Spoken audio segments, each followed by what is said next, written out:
उपमुख्यमंत्री देवेंद्र फडणवीस यांच्या पत्नी अमृता फडणवीस यांना आजपासून मा अमृता असं संबोधणार असल्याचं मंत्री मंगल प्रभात लोढा यांनी म्हटलंय।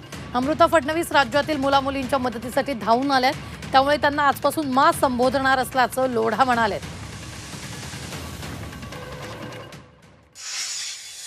दिव्या फाउंडेशन मार्फत घेतलेली आहे। मी दिव्या फाउंडेशनचे सर्व अमृता मॅमना रिक्वेस्ट करतो की तुम्ही हा कचरा बीचचा कचरा साफ करता, हे अतिशय चांगला काम आहे, पण त्याशिवाय महाराष्ट्राचे राजनीतीमध्ये जे घाण आलेली आहे त्याच्यासाठी पण तुम्ही पुढाकार घ्यावा आणि महाराष्ट्राची राजनीती पण स्वच्छ करावा असा सर्वांच्या विनंतीने आपले विनंती करतो।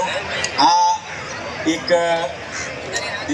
दिव्या फाउंडेशनची सर्व अमृताताई आता एक माचा रूप घेतलेला आहे। त्यांचे पुढे जे काम होत आहे मुलामुलीसाठी त्याचे आजपासून त्याने मॅम अमृता नाही, मी त्याने मा अमृता असं संबोधणार आहे।